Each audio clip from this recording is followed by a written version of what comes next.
¿qué tal? Espero te encuentres bien. Quiero recordarte que Proyecto Lumen Gentium no es más que un medio de difusión de contenido cívico, cultural y religioso que busca coadyuvar al saneamiento del tejido social desde la perspectiva cristiana.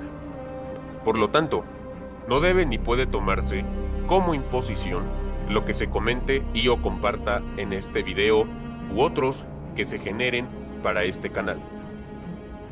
Basándonos en el artículo 6º y 7º de la Constitución Política de los Estados Unidos Mexicanos y en los tratados internacionales de los que los Estados Unidos Mexicanos es parte, iniciamos, esperando sea de tu agrado el contenido, no sin antes pedirte que antes de que emitas algún comentario en la caja de comentarios, escuches y observes bien este contenido audiovisual para que logres comprender la información que se te brinda.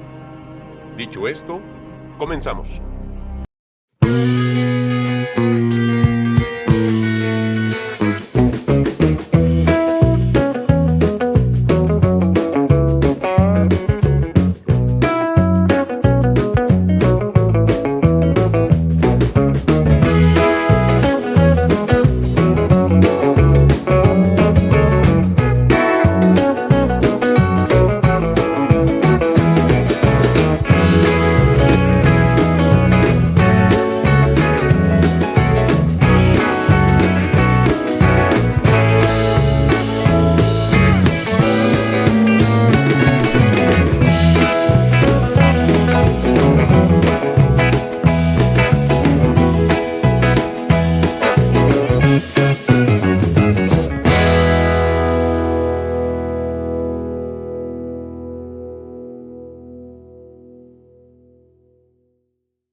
La Iglesia Católica tiene nuevo Papa, y para hacer oficial su papado, se realizó un nuevo logo y un lema que marcarán el inicio de esta nueva etapa en la vida de la Iglesia Universal. Hoy, con alegría y esperanza, proclamamos oficialmente el comienzo del pontificado de su Santidad León XIV, elegido como nuevo sucesor de Pedro. El logotipo, del cual hablaremos a continuación, y que nos servirá para también platicar un poco acerca de la primer homilía de su santidad, fue cuidadosamente diseñado. No es solo un símbolo visual, sino una representación profunda del mensaje que este nuevo pontificado quiere transmitir al mundo. Un mensaje de fe viva, de unidad y de renovación espiritual. Junto a él, el lema pontificio resume en pocas palabras la misión y visión que animarán a su santidad a lo largo de su servicio pastoral. Ambos elementos, logo y lema, son signos visibles del inicio formal de su vida pontifical y expresan el espíritu con el que León XIV asume esta sagrada responsabilidad de guiar al pueblo de Dios en comunión, esperanza y fidelidad al Evangelio. Con este acto solemne, la Iglesia abre una nueva página en su historia, confiando en que, bajo el liderazgo del nuevo Papa, continuará su misión de anunciar a Cristo en todos los rincones del mundo, de construir puentes y de servir a los más necesitados. Que el Espíritu Santo lo guíe, que María, Madre de la Iglesia, lo acompañe y que la comunidad de fieles en todo el mundo rece por él y con él. Que este nuevo pontificado sea fecundo en amor, verdad y paz. Que viva el Papa, viva su santidad León XIV. La explicación oficial del escudo y lema del pontífice ha sido publicada por la Oficina de Prensa de la Santa Sede, en la que en particular emerge un corazón ardiente atravesado por una flecha y sostenido por un libro, emblema de la orden agustiniana, que representa simbólicamente las palabras de San Agustín, recogidas en el 9º libro de las Confesiones: has herido mi corazón con tu amor. Un lirio de plata y un corazón ardiente atravesado por una flecha y sostenido por un libro, destacan en el escudo de armas de León XIV un escudo estampado con una mitra de plata adornado con 3 bandas de oro. Así lo ha anunciado la Oficina de Prensa de la Santa Sede, que ha publicado la explicación oficial del escudo del 267 Pontífice, elaborada por el vicepresidente del Instituto Heráldico Genealógico Italiano, el padre Antonio Pompili. El escudo del Papa, sostenido por las llaves petrinas, atado por un cordón rojo, está dividido en dos partes, una con fondo azul, un color que recuerda las alturas de los cielos y se caracteriza por su valor mariano, símbolo clásico en referencia a la Santísima Virgen María, el lirio, Florus florum, la otra en tornos marfil.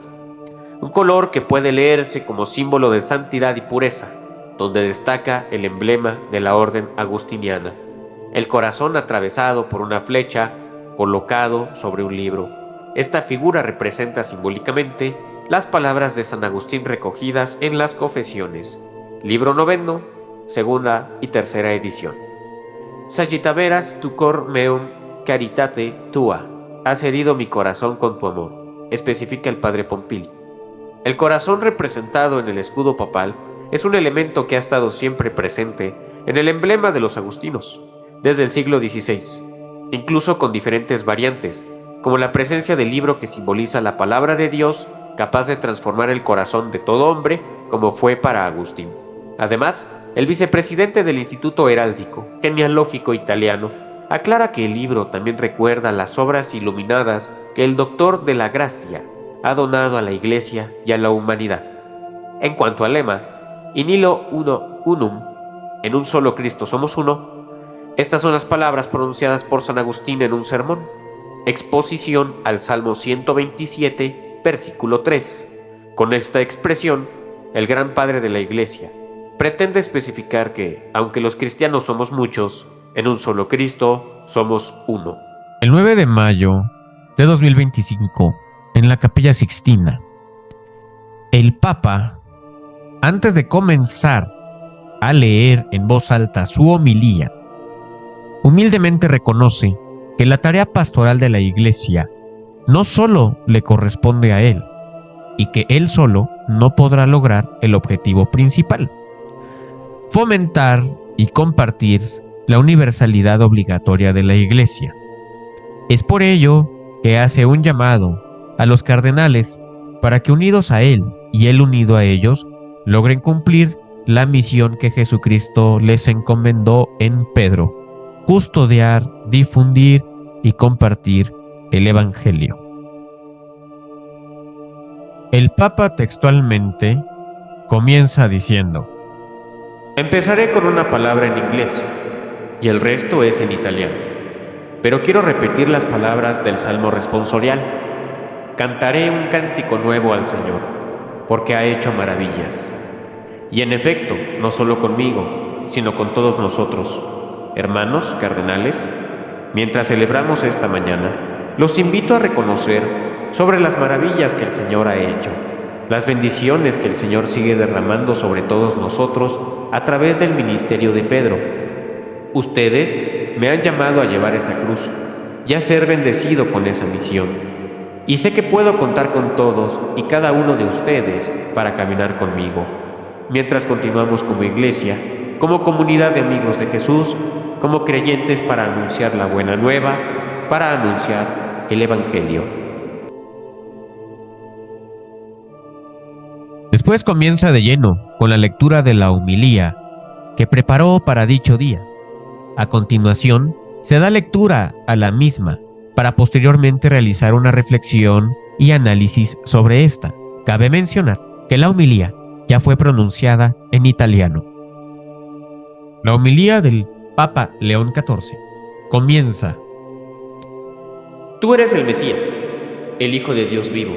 Mateo 16:16. Con estas palabras Pedro, interrogado por el Maestro junto con los otros discípulos sobre su fe en él, expresa en síntesis el patrimonio que desde hace 2000 años la Iglesia, a través de la sucesión apostólica, custodia, profundiza y transmite. Jesús es el Cristo, el Hijo de Dios vivo, es decir, el único Salvador y el que nos revela el rostro del Padre. En él Dios, para hacerse cercano a los hombres, se ha revelado a nosotros en los ojos confiados de un niño, en la mente inquieta de un joven, en los rasgos maduros de un hombre, hasta aparecerse a los suyos, después de la resurrección, con su cuerpo glorioso. Nos ha mostrado así un modelo de humanidad santa que todos podemos imitar, junto con la promesa de un destino eterno que, sin embargo, supera todos nuestros límites y capacidades. Pedro, en su respuesta, asume ambas cosas, el don de Dios y el camino que se debe recorrer para dejarse transformar. Dimensiones inseparables de la salvación, confiadas a la Iglesia para que las anuncie por el bien de la humanidad. Nos las confía a nosotros, elegidos por Él, antes de que nos formásemos en el vientre materno. Regenerados en el agua del bautismo, y más allá de nuestros límites y sin ningún mérito propio, conducidos aquí y desde aquí enviados para que el Evangelio se anuncie a todas las criaturas. Dios, de forma particular, al llamarme a través del voto de ustedes a suceder al primero de los apóstoles, me confía este tesoro a mí para que con su ayuda sea su fiel administrador, en voz de todo el cuerpo místico de la Iglesia, de modo que ésta sea cada vez más la ciudad puesta sobre el monte, arca de salvación que navega a través de las mareas de la historia, faro que ilumina las noches del mundo. Y esto no tanto gracias a la magnificencia de sus estructuras y a la grandiosidad de sus construcciones, como los monumentos en los que nos encontramos, sino por la santidad de sus miembros, de ese pueblo adquirido para anunciar las maravillas de aquel que los llamó de las tinieblas a su admirable luz. Con todo por encima de la conversación en la que Pedro hace su profesión de fe, hay otra pregunta. ¿Qué dice la gente?, pregunta Jesús, sobre el Hijo del Hombre. ¿Quién dicen que es? No es una cuestión banal, al contrario, concierne a un aspecto importante de nuestro ministerio, la realidad en la que vivimos con sus límites y sus potencialidades, sus cuestionamientos y sus convicciones. ¿Qué dice la gente sobre el Hijo del Hombre? ¿Quién dice que es? Pensando en la escena sobre la que estamos reflexionando, podremos encontrar dos posibles respuestas a esta pregunta que delinean otras tantas actitudes. En primer lugar, está la respuesta del mundo. Mateo señala que la conversación entre Jesús y los suyos acerca de su identidad sucede en la hermosa ciudad de Cesarea de Filipo, rica de palacios lujosos, engarzada en un paraje natural encantador a las faldas del Hermón, pero también sede de círculos crueles de poder y teatro de traiciones y de infidelidades. Esta imagen nos habla de un mundo que considera a Jesús una persona que carece totalmente de importancia, al máximo un personaje curioso que puede suscitar asombro con su modo insólito de hablar y de actuar. Y así, cuando su presencia se vuelva molesta por las instancias de honestidad y las exigencias morales que solicita, este mundo no dudará en rechazarlo y eliminarlo. Hay también otra posible respuesta a la pregunta de Jesús, la de la gente común. Para ellos, el nazareno no es un charlatán, es un hombre recto, un hombre valiente, que habla bien y que dice cosas justas, como otros grandes profetas de la historia de Israel. Por eso lo siguen, al menos hasta donde pueden hacerlo sin demasiados riesgos e inconvenientes. Pero lo consideran solo un hombre y por eso, en el momento del peligro, durante la pasión, también ellos lo abandonan y se van desilusionados. Llama la atención la actualidad de estas dos actitudes. Ambas encarnan ideas que podemos encontrar fácilmente, tal vez expresadas con un lenguaje distinto, pero idénticas en la sustancia, en la boca de muchos hombres y mujeres de nuestro tiempo. Hoy también son muchos los contextos en los que la fe cristiana se retiene un absurdo, algo para personas débiles y poco inteligentes, contextos en los que se prefieren otras seguridades distintas a la que ella propone, como la tecnología, el dinero, el éxito, el poder o el placer. Hablamos de ambientes en los que no es fácil testimoniar y anunciar el Evangelio, y donde se ridiculiza a quien cree, se le obstaculiza y desprecia o, a lo sumo, se le soporta y compadece.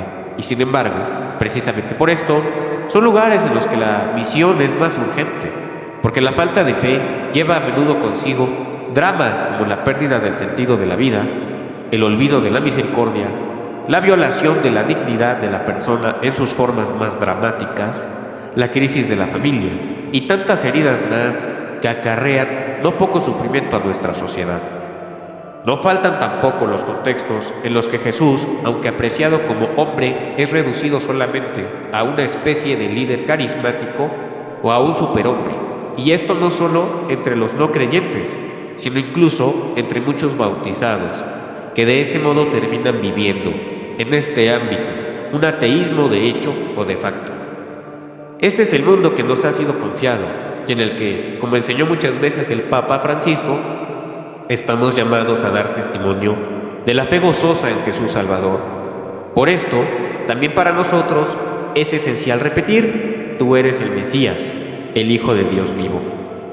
Es fundamental hacerlo, antes de nada, en nuestra relación personal con Él, en el compromiso con un camino de conversión cotidiano, pero también como iglesia, viviendo juntos nuestra pertenencia al Señor y llevando a todos la buena noticia. Lo digo ante todo por mí, como sucesor de Pedro, mientras inicio mi misión de obispo de la iglesia que está en Roma, llamada a presidir en la caridad la Iglesia Universal, según la célebre expresión de San Ignacio de Antioquía.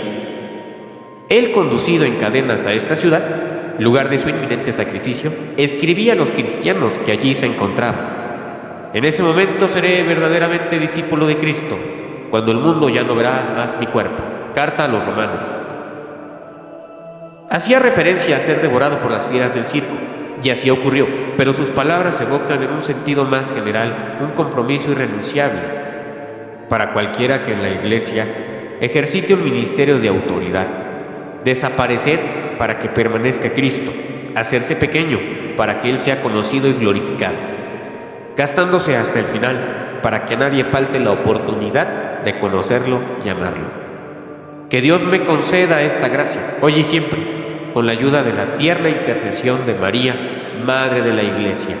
Capilla Sixtina, viernes 9 de mayo de 2025.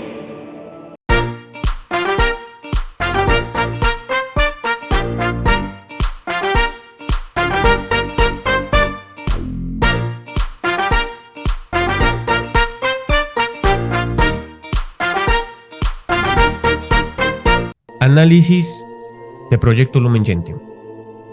Es un hecho histórico que desde que Jesucristo predicaba, formó un grupo de 12 apóstoles, quienes, estando Él en vida, proclamaban sus enseñanzas a lo largo y ancho de los territorios que visitaban para cumplir con la misión evangelizadora que Jesucristo les confirió.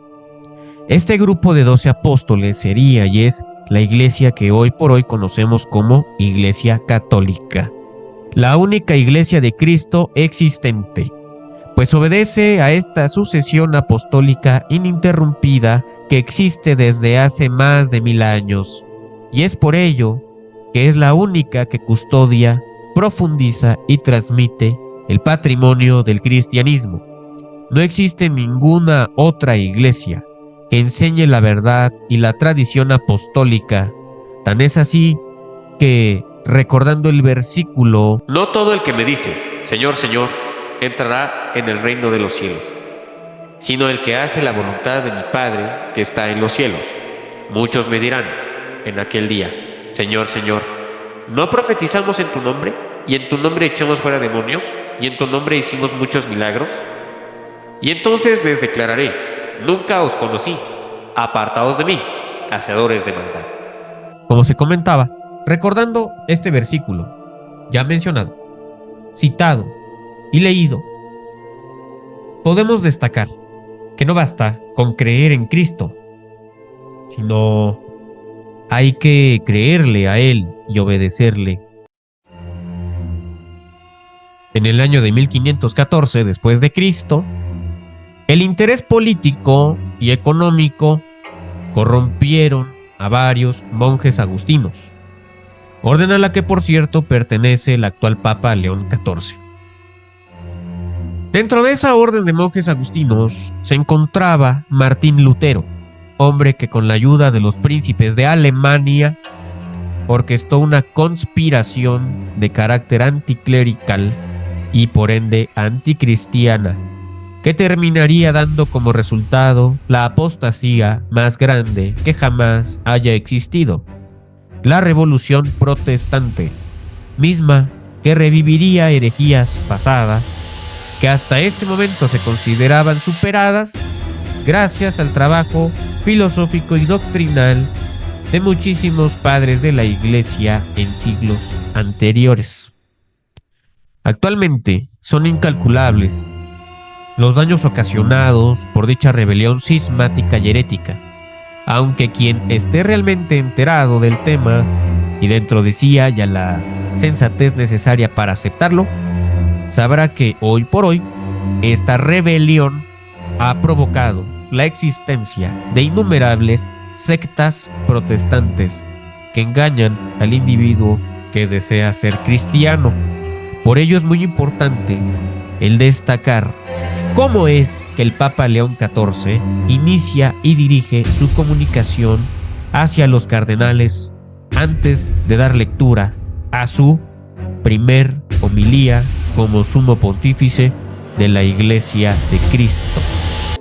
El Papa León XIV nos recuerda en su homilía que Cristo es la cabeza invisible de la Iglesia visible, pero también nos recuerda que Cristo, al conferirle una gran responsabilidad a Pedro, como lo es apaciguar a sus ovejas, deja implícita la legitimidad de Pedro para ser la cabeza visible de la Iglesia visible.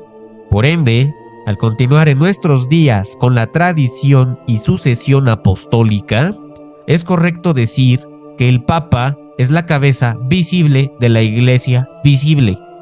En su homilía, el Papa nos invita a recordar que Jesucristo, al ser el Verbo encarnado, buscó transmitirnos en todas sus facetas biológicas como ser humano, que debemos ser como niños todo el tiempo, inocentes, puros y llenos de amor. El Papa hace hincapié en agradecer a los cardenales su elección inspirada en el Espíritu Santo, así como su confianza, ya que no tiene nada más y nada menos que la gran responsabilidad de dirigir a la Iglesia, la cual está integrada por más de 1.000 millones de cristianos.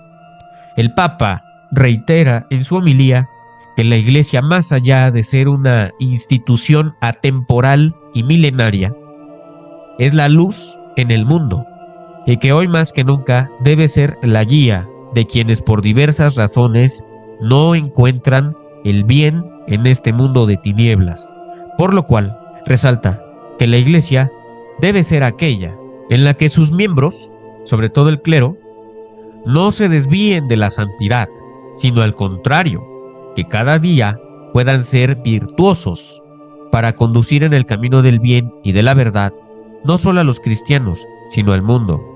El Papa hace un llamado a quienes escuchen su mensaje sobre que la fe en Cristo no debe ser solamente en aquel hombre que fue digno de imitación por haber sido alguien encantador, por compartir sus conocimientos con los demás, o por haber sido un luchador social, sino que la fe en Cristo debe ser porque Él es el Hijo de Dios, es divino, es santo y digno de todos nosotros.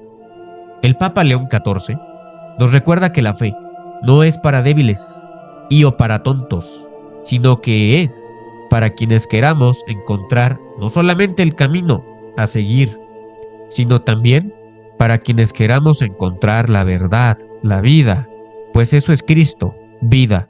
Y Cristo, al ser vida, es la fuente y motor de toda y cualquier esperanza para llegar a la vida eterna y a la plenitud terrenal y espiritual.